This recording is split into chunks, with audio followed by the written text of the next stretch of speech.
वक्रतुंड महाकाय सूर्यकोटि समप्रभ अविघ्नं कुरु मे देव सर्वकार्येषु सर्वदा। मित्रों, आज शनिवार प्रातः 9 बजे ज्योतिषपुंज टीवी पर आपका स्वागत है। कुछ तकनीकी व्यवधान के कारण अर्थात इंटरनेट की व्यवस्था के कारण आज आपके सम्मुख आने में कुछ 5-7 मिनट की देरी हो गई, उसके लिए क्षमा। जब हमने वक्रतुंड की बात की, वक्रतुंड महाकाय सूर्यकोटि समप्रभ विघ्नं कुरु मे देव सर्वकार्येषु सर्वदा।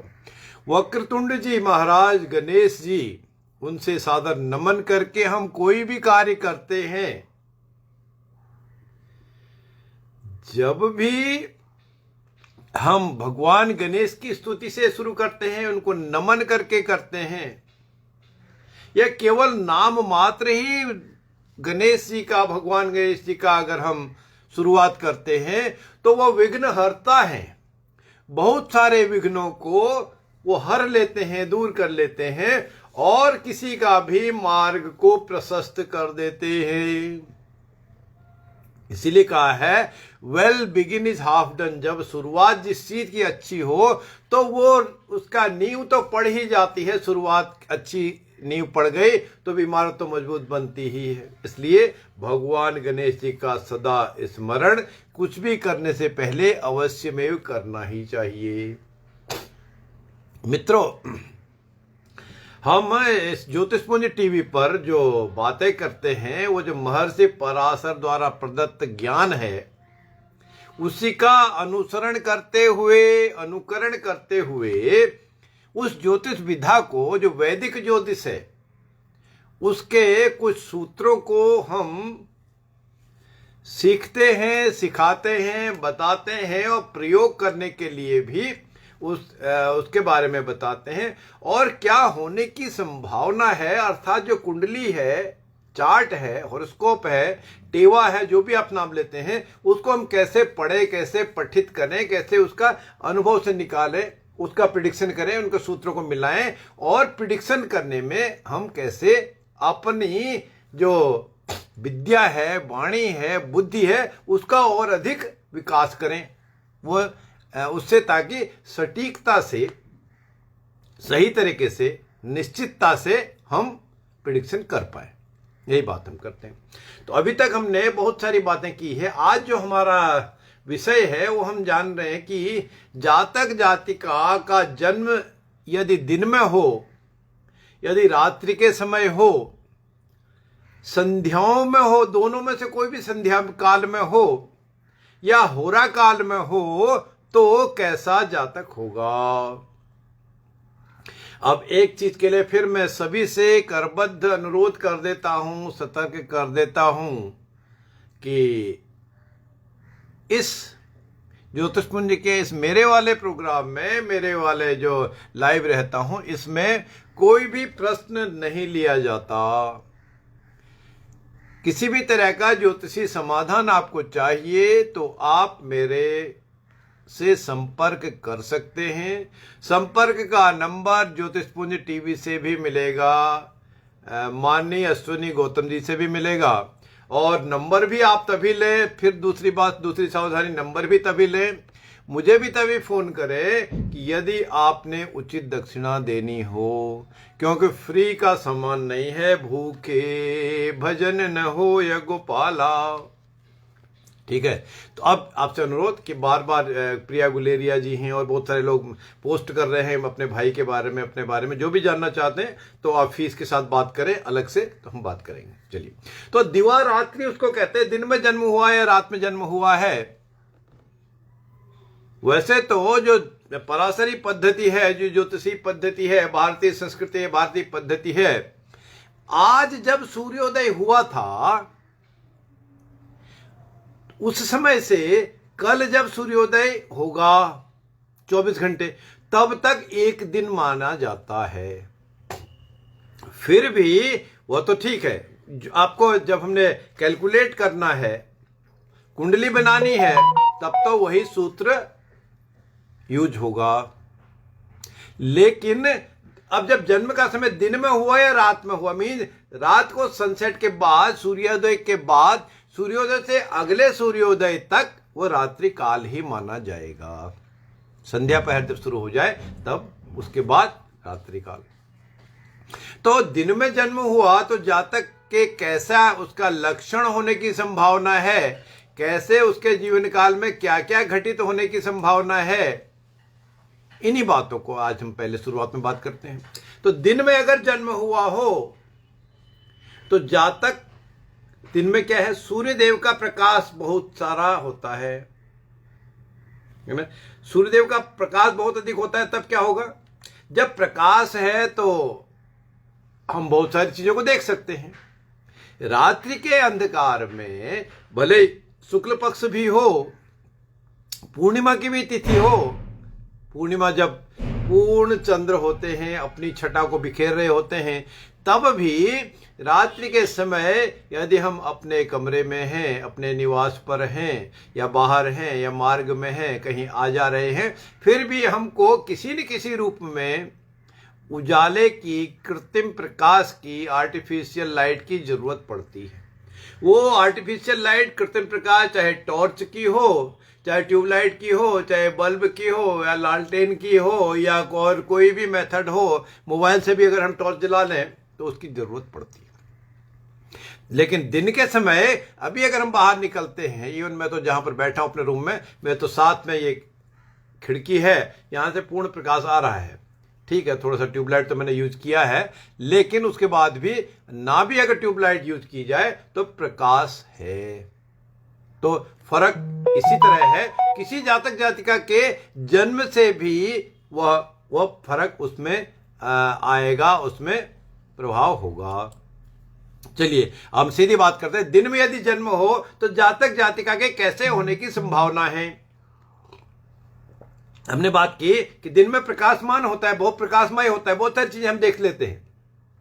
तो जब बहुत सारी चीजें दिखते हैं तो क्या होगा, उसको बहुत सारी चीजों का ज्ञान होगा, अच्छे बुरे का भी उसको प्रभाव होगा, उसमें ज्ञान होगा, उसको अंदाजा होगा, तो वो धर्मज्ञ होता है। क्योंकि अधर्म कब हो सकता है, अंधकार में। अंधकार चाहे रात्रि का अंधकार हो, या आंखों में पट्टी भले ही लगी हो, या उसका ज्ञान दिव्य चक्षु ना देखते हो, वही देखने की हो, तो वो फिर धर्मज्ञ तो नहीं होगा, है ना। या जो अधर्म के करने वाला है उसके पास क्या है, उसका मान सकते हैं कि अंधकार में है, कहीं ना कहीं उसमें कमी है। तो धर्मज्ञ होता है दिन में जानने वाला, जन्म लेने वाला।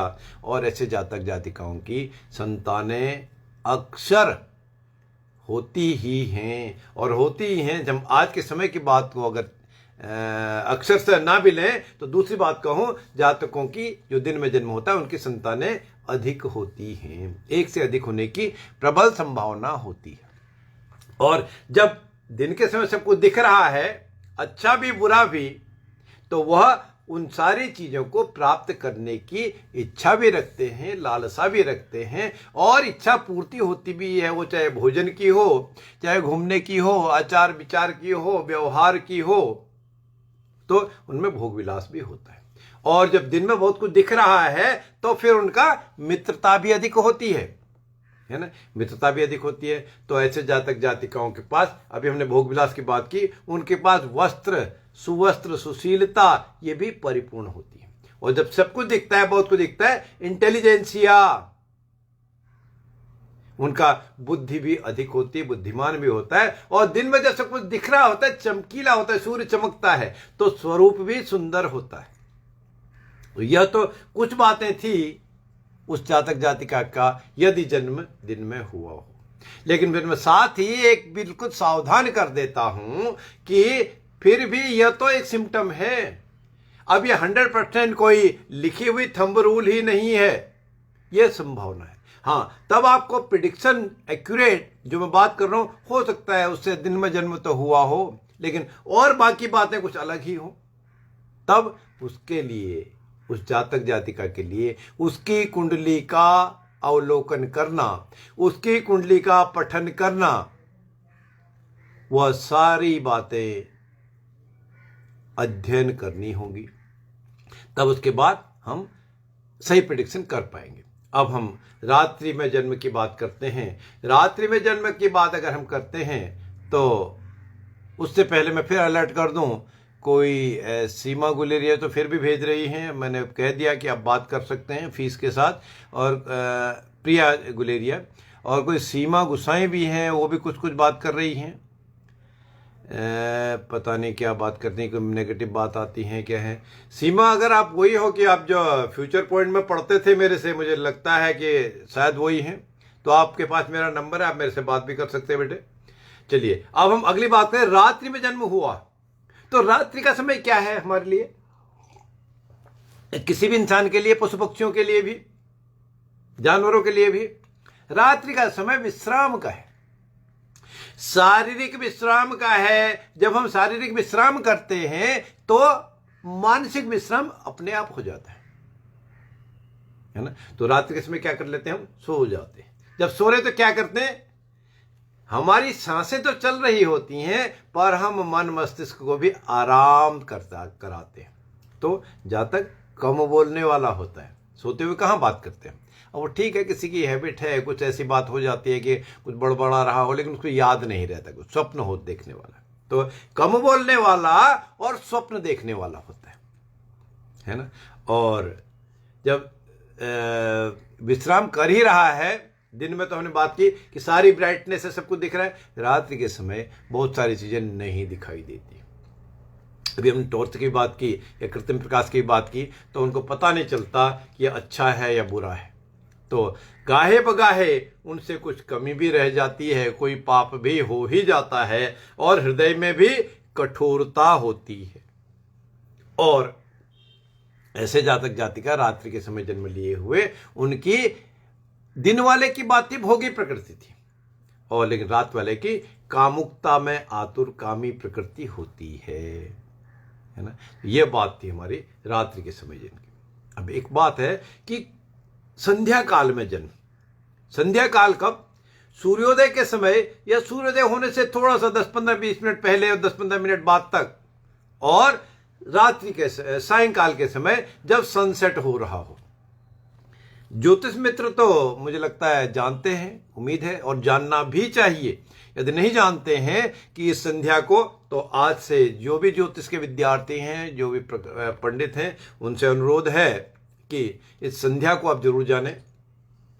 संध्या ठीक है, पूजन के भी संध्या कहते हैं, वैसे भी भारत में त्रिकाल संध्या भी हमें 3 समय उस परम पिता को, परमेश्वर को, भगवान को अपने याद करना ही चाहिए। भोजन से पहले भी, भोजन के बाद भी, सवेरे उठते हुए भी, और रात्रि को सोने से पहले भी 3 साल समय की कम से कम संध्या आवश्यक है।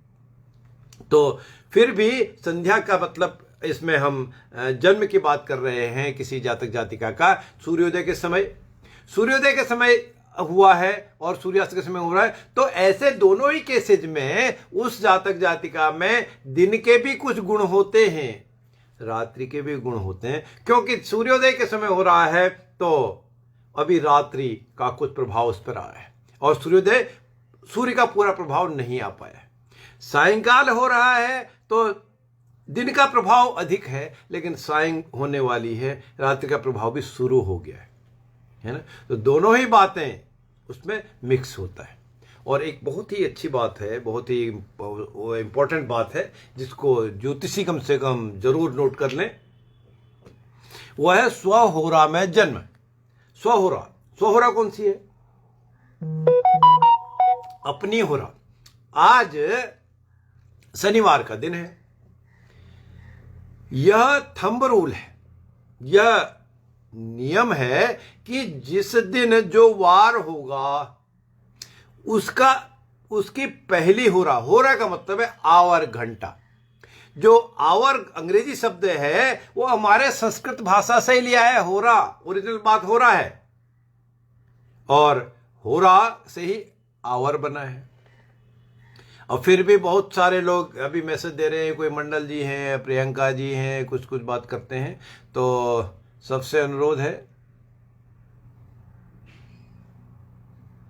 सीमा भी कुछ लिख रही हैं, मुझे लगता है अगर आपके पास नंबर नहीं है तो आप पहले जो भी नंबर नोट करना चाहें, मैं नंबर बोल देता हूं, लिख लें पहले फिर बात करता हूं। 981-888-5137। रिपीट करता हूं, 981-888-5137। इस पर आप बात कर सकते हैं। अब मैं नाम नहीं लूंगा, बात किसी की, कुछ बात पूछते हैं बहुत सारे लोग। तो होरा की बात हम कर रहे थे। जैसे आज शनिवार है, आज सूर्योदय के समय पहला घंटा, पहला आवर, पहली होरा शनि की ही होगी, कि होरा जन्मफल के हम बात करनी है। और जब पहली होरा इसकी हुई तो दूसरी कब होगी? 24 घंटे है ना। 24 घंटे में दोबारा फिर 7 वार हैं, 7 वारों के स्वामी 7 ग्रह हैं। तो फिर 8वीं होरा आज के इस समय के बाद, जिस समय आज सूर्योदय हुआ था 7, 7:15, 7:20 के समय जो भी था, ठीक 8 घंटे आप जोड़िए, फिर वो 8वीं होरा शनि की ही होगी। फिर तीसरा, उसके बाद फिर 8 घंटे जोड़िए, फिर तीसरी होरा हो जाएगी। इसलिए एक वार के स्वामी की 3 होराएं होती हैं। एक तो जब समय शुरू हुआ अर्थात सूर्योदय शुरू हुआ तब, फिर दूसरा, फिर तीसरा 8-8 घंटे बाद, तो 3 होराएं होती हैं। तो इस तरह से 24 घंटे हमारे पूरे हो जाएंगे। ठीक है। तो अब स्वहोरा में, अपनी होरा में जिसमें जन्म लिया है, तो जिस भी होरा में जन्म लिया है, आज जिसने अगर स्वहोरा में जन्म ले लिया है, या अब 8 घंटे बाद जो जन्म लेगा दूसरी होरा में, या रात्रि के समय जब तीसरी होरा आ जाएगी तब जन्म लेगा या लेगी जातक, उस जातक जातिका में शनि का वार है, तो शनि का प्रभाव अवश्य होगा, अधिक होगा। बाकी बातें भी होंगी लेकिन उसका प्रभाव उसमें अधिक होगा। हाँ, उसकी लग्न क्या है, जन्म राशि क्या है, बाकी जो वर्ग कुंडलियां हैं, डिविजनल चार्ट्स हैं, वो क्या हैं, उनका गुण तो होगा ही, उसका प्रभाव तो होगा ही, लेकिन शनि का प्रभाव भी वार अपनी होरा में जन्म लेने के लिए अधिक होगा, उसका डिटर्मिनेशन अधिक होगा। ठीक है, उसकी बात अधिक होती है। तो यह बात तो हमने थी, वार, दिन का जन्म, रात्रि का जन्म, अपनी होरा का जन्म और संध्या कालों में जन्म। ठीक है। अब जो हम बात करते हैं, थोड़ा सा 5-7 मिनट लेट शुरू किया तो 5-7 मिनट लेट चलाते हैं। कुछ और नई बात, बहुत इंटरेस्टिंग बात इस समय अब आ रही है। वार में जन्म फल, किस वार में किसने जन्म लिया है, वो कैसा होगा, क्या होगा, उसकी बात। वो कुछ बातें फिर मैं आपको अलर्ट कर दूं, कुछ बातें वैसे ही होंगी जैसे स्वहोरा की बात कही, जो अपनी होरा में जो जन्म लेगा उसका प्रभाव वैसा ही होगा। चलिए, मुझे किसी का मैसेज आया, वार के होरा के जन्म के अलावा मैं बात कर दूं दूसरी बात कि आज होरा के बारे में और भी बताइए जन्म के लिए। ठीक है, आज शनिवार है, अपनी होरा में जन्म की बात तो हमने कर ली, अर्थात उसका शनि का प्रभाव अधिक होगा। या कल रविवार होगा तो रविवार की पहली होरा होगी, उस होरा में 8वीं होरा, फिर तीसरी होरा वो और 8 घंटे बाद होगी, तो उसका जन्म का प्रभाव ऐसा होगा। ये तो बात ठीक थी। लेकिन आज शनि के बाद, शनिवार के दिन जो और किसी होरा में जन्म हुआ उसका, सपोज सूर्य के होरा में हुआ, चंद्र हुआ, मंगल, बुध, गुरु या शुक्र, 6 ग्रह और है ना शनि के अलावा, तो उनमें जब जन्म हुआ है तो कैसा जातक जातिका होगा या होगी। बहुत ही इंटरेस्टिंग बात आपने बात की। उसके लिए बहुत एक थंब रूल आप मान के चलिए, ज्योतिषियों के लिए तो बहुत ही आसान है। शनि के जितने मित्र हैं, उन मित्रों की होराओं में जन्म लेने वाला जातक मित्रवत व्यवहार करेगा, उसके मित्र अधिक होंगे। अब शनि के मित्र क्या है ये तो आपको जानते हैं, अगर नहीं जानते तो आप ध्यान रखिए। क्लिक, आप बहुत आसानी से जानना चाहते हैं तो बुध और शुक्र शनि के मित्र हैं। ठीक है, एक बात आपको मिली। दूसरा, शनि के जो शत्रु होंगे, शनि के शत्रु क्या हैं? सूर्य महाराज और मंगल तो शत्रु है ना। अब चाहे शनि उनको शत्रु माने या सूर्य उनको शत्रु माने, जो भी माने, व्यवहार तो होगा। तो ऐसे जातक जातिका होंगे, मित्रों के मित्र अधिक, शत्रु के होरा में जन्म होगा तो उस जातक जातिका के शत्रु अधिक होंगे। शत्रु अधिक होंगे तो क्या होगा? परेशानियों से भरा हुआ जीवन। मित्र अधिक होंगे, मित्रों के होरा में होगा तो खुशियों से भरा जीवन। मित्रों का काम क्या है?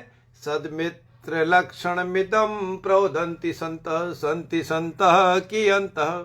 सदमित्र के क्या लक्षण है? मैंने उसका पहला जो श्लोक था उसका पहला वाक्य जानबूझ के छोड़ दिया कि संतों ने कहा है मित्रों के लक्षण। बहुत सारे लक्षण हैं जो आपत्ति के समय, विपत्ति के समय ना छोड़ता हो या साथ देता हो, और आपकी खुशहाली में जो मांगने की इच्छा ना रखता हो, आपकी शुभकामनाएं देता हो, वह सदमित्र है। एक दूसरा एग्जाम्पल, दूध और जल की जो मित्रता है वो बहुत ही अलग है। एक सिर्फ हंस के अलावा कोई भी प्रकृति प्रदत्त वस्तु, इंसान, जानवर, पशु पक्षी नहीं है जो दूध और जल को मिलाने के बाद अलग अलग कर दे। सिर्फ नीर शीर विवेकी। हंस केवल दूध को पी लेते हैं, पानी को छोड़ देते हैं। वो विवेक केवल भगवान ने हंस पर दिया है। और जब दूध को आप गर्म करने रखते हैं, उबाल आता है, तो वह उबाल क्यों आता है? दूध कहता है कि मेरा मित्र तो सूख गया, भाप उड़ती है ना उसमें से, वो जल निकल जाता है। और जब मेरा मित्र मेरे साथ छोड़ गया, सूख गया, चला गया, तो मेरा क्या काम? इसलिए वह मित्र को पकड़ने के लिए दूध ऊंचा उठता है, उसकी तरफ भागता है। जैसे अगर आपने ज्वार भाटा समुद्र में देखा हो, ज्वार में ऊपर चंद्रमा की तरफ समुद्र की लहरें जाती हैं, भाटा में नीचे की तरफ अमावस्या के दिन, है ना। तो इसी तरह ऐसी दोस्ती है, तो वो दोस्ती ऐसी होगी। तो अब फिर क्या फर्क है मित्र में, दूध में? वो जब उबाल आता है, थोड़ा सा छींटे भी अगर आप दूध में फिर डाल देते हैं तो वो उसका उबाल उफान रुक जाता है। वह कहता है यस, मेरा मित्र मुझे फिर से प्राप्त हो रहा है, पुनः पुनः प्राप्त हो रहा है, इसलिए वह रुक जाता है और फिर वह सूखने के बाद फिर जाता है। तो ऐसी मित्रता दूध और जल की है, और उसको अलग कर पाना हंस के अलावा किसी के बस में नहीं है। फिर क्या करते हैं? तो ऐसे जातक जातिका जो मित्र की होरा में जिसका जन्म होगा, उसका मित्रता से संबंध होगा, मित्र अधिक होंगे, मित्रों से उसको लाभ ही होगा, मित्रों से उसको फायदा ही होगा, मित्रों से उसको सुमार्ग ही मिलेगा, मार्गदर्शन ही होगा। और जिस जातक जातिका का शत्रु के होरा में जन्म होगा, शत्रु उसको पीड़ा देते रहेंगे, शत्रुओं से दुख कष्ट भय होता ही रहेगा। और शत्रु अल्टीमेटली क्या करेंगे? शत्रुओं का काम तो शत्रुता करने का है, नुकसान पहुंचाने का है। आप देख सकते हैं, कोई कहता है बार बार नुकसान हो जाता है, उसकी किस होरा में जन्म लिया है। यह बात मैं कह दूं, मेरी जानकारी में नहीं है कि कोई भी कोई भी विद्वान देवज्ञ जो बातें मैं कर रहा हूं आज के समय में प्रैक्टिस नहीं कर रहे। वो रेडीमेड निकाल के रखते हैं, सीधा निकाल के भैया ये उपाय आप कर दो। भैया उसको जरूरत है क्या? तब तो देखिए, इस तरह से बात ना करें, आप पूरा आकलन करें। पूरा आकलन करने के लिए ये जो नीतिज्ञ चीजें हैं, महर्षि पराशर प्रदत्त जो बातें हैं, उनको आप पढ़ें, पढ़ाएं, सीखें, सिखाएं, प्रैक्टिकल करें, यूज करें। बार बार यूज करने से आपकी आदत हो जाएगी। जैसे ही मित्र और शत्रु की होरा की बात हमने की, एक और भी उसमें ज्योतिष में है कि सम है, कोई एक ग्रह एक दूसरे से सम है, अर्थात वह ना उसको शत्रु मानते हैं ना मित्र मानते हैं। तो सम का काम क्या होगा? सामने कुछ बातें हो रही हैं, कोई दुष्ट प्रकृति का जातक जातिका किसी को पीट रहा है, कुछ छीन रहा है, सम वाला क्या करेगा? चला जाएगा, भाई मुझे क्या करना, मुझे क्या लेना, वो हो रहा आपस में झगड़ा होने दो, उनको अपने आप निपट लेंगे। लेकिन जो मित्र प्रकृति का होगा, जो शत्रु प्रकृति का होगा, उसका एक्शन होगा। मित्र वाला प्रकृति का उसको बचाने की कोशिश करेगा, शत्रु वाला जो कमजोर पड़ रहा है उसको दबाने की तरफ बात करेगा या अपोजिट भी करेगा, लेकिन वो एक्शन लेंगे, एक्ट करेंगे। तो जो सम की होरा में जिसका जन्म होगा, जातक जातिका का, वह कैसे होंगे? वह न्यूट्रल होने की पोजीशन होगी। ठीक है, ये हो रहा तब भी ठीक है, नहीं हो रहा तब भी ठीक है, मुझे इससे क्या लेना, मुझे तो अपना काम है, अपने मतलब है। तो ऐसी प्रकृति उनकी होगी। आज लगता है थोड़ा सा समय अधिक हो गया, और अब हम बाकी जो अगली चर्चा है आने वाले शनिवार को फिर आपके सम्मुख प्रस्तुत होंगे, फिर बात करेंगे।